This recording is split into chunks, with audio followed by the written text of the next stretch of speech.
Selamat pagi semuanya. Shalom. Kembali pagi hari ini kita melanjutkan pelajaran kita untuk bab selanjutnya, karya Allah dalam membaharui kehidupan. Di kalangan remaja dan kaum muda, sepertinya kata change atau perubahan bukanlah merupakan kata yang asing.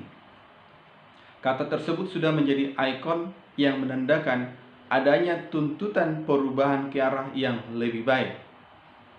Berkaitan dengan istilah change, makna pembaharuan dalam judul pelajaran ini hampir sama karena mengandung unsur perubahan ke arah yang lebih baik. Mengapa manusia membutuhkan perubahan? Bukankah manusia telah diselamatkan oleh Allah melalui Yesus Kristus? Karena telah diselamatkan oleh Allah melalui Yesus Kristus, maka manusia harus mewujudkan hidup yang baru. Menurut istilah Rasul Paulus, orang beriman harus hidup menurut roh dan bukan menurut daging. Hidup menurut roh artinya manusia memberi diri untuk dipimpin oleh roh. Jika kamu memberi dirimu dipimpin oleh roh, berarti kamu hidup menurut ajaran Yesus yang ada dalam Alkitab. Baik pikiran, perkataan, maupun perbuatan kamu hendaknya berpadanan dengan ajaran Alkitab.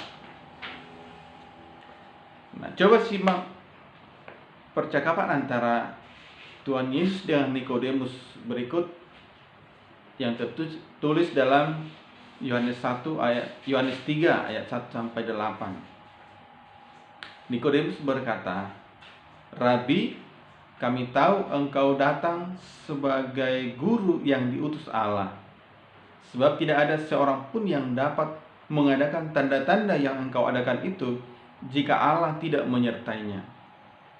Nah, Yesus menjawab, "Aku berkata kepadamu, sesungguhnya jika seorang tidak dilahirkan kembali, ia tidak dapat melihat kerajaan Allah." Kata Nikodemus, "Bagaimana mungkin seseorang dilahirkan kalau ia sudah tua? Dapatkah ia masuk kembali ke dalam rahim ibunya dan dilahirkan kembali?" Yesus menjawab Nikodemus, "Aku berkata kepadamu, sesungguhnya jika seorang tidak dilahirkan dari air dan roh, ia tidak dapat masuk ke dalam kerajaan Allah. Apa yang dilahirkan oleh daging adalah daging, apa yang dilahirkan oleh roh adalah roh. Janganlah engkau heran karena aku berkata kepadamu, kamu harus dilahirkan kembali." Arti dari percakapan antara Yesus dengan Nikodemus itu adalah gini, seperti ini. Untuk menjadi bagian dari anggota kerajaan Allah, manusia harus memasuki suatu hubungan baru, hubungan yang baru dengan Allah, bertobat dan memiliki hidup baru. Melalui iman dan percaya kepada Allah di dalam Yesus Kristus, kita menerima karunia roh yang mengubah hidup kita menjadi manusia yang berbeda dari sebelumnya. Misalnya, jika dulu kita jarang berdoa dan membaca Alkitab, maka sekarang kita menjadikan doa dan membaca Alkitab sebagai kebiasaan hidup kita atau bahkan menjadi kebutuhan hidup.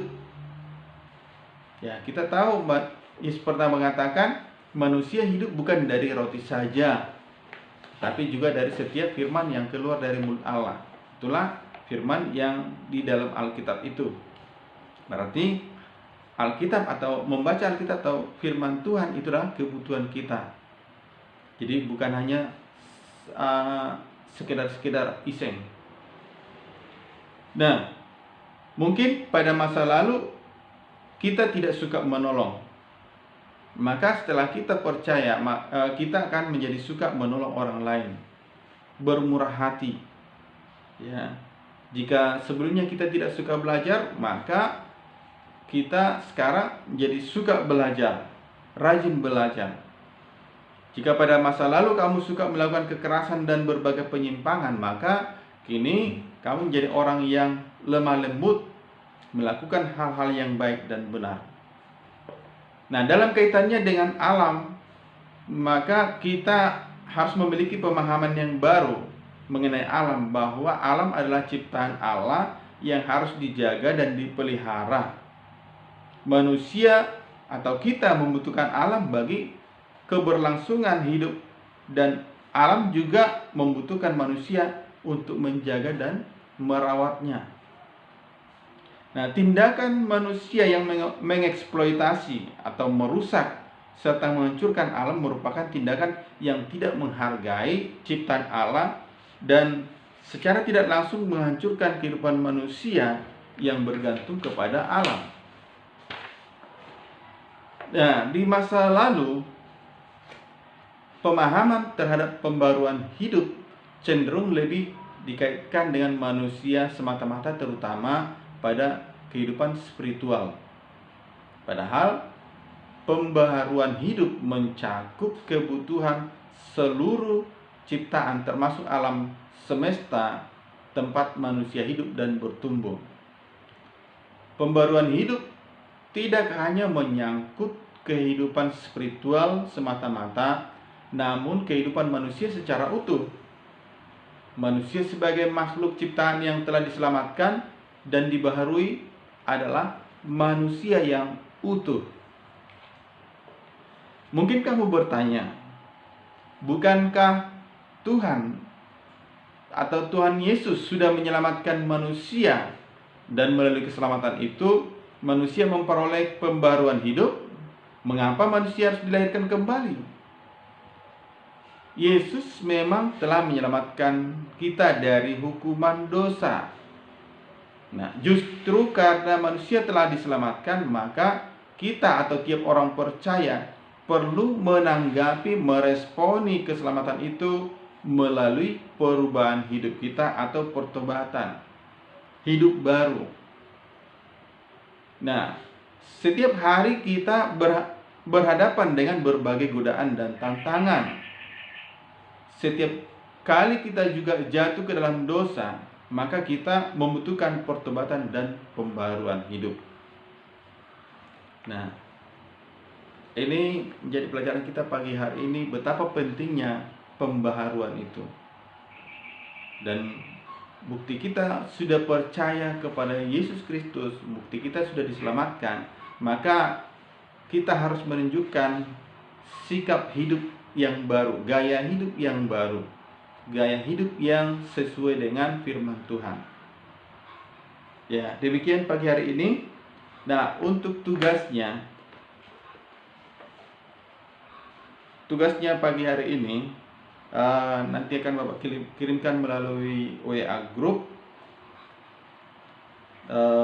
Tapi sebagai contoh, nanti di sini Bapak sampaikan ada ayat-ayat Alkitab yang akan kalian bacakan, itu masih tetap tentang pembaharuan. Nah, nanti ada ayat Alkitabnya, perkataan apa yang dipakai untuk menjelaskan pembaharuan.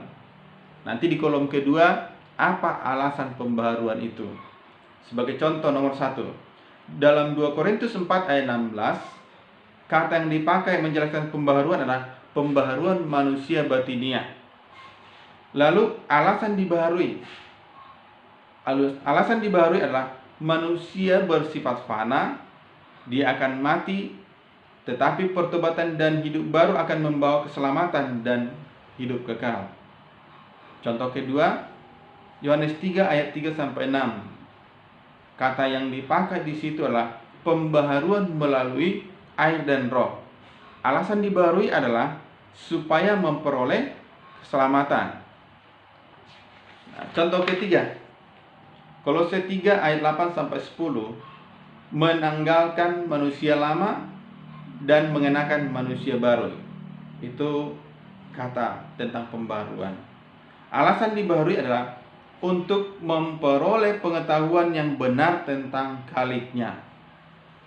Nah, nanti ayat-ayat selanjutnya Itu yang menjadi tugas akan Bapak kirimkan melalui WA group dari wali kelasnya masing-masing. Demikian pelajaran kita pagi hari ini. Tetap semangat, tetap di rumah, ikuti anjuran pemerintah. Demikian, Shalom.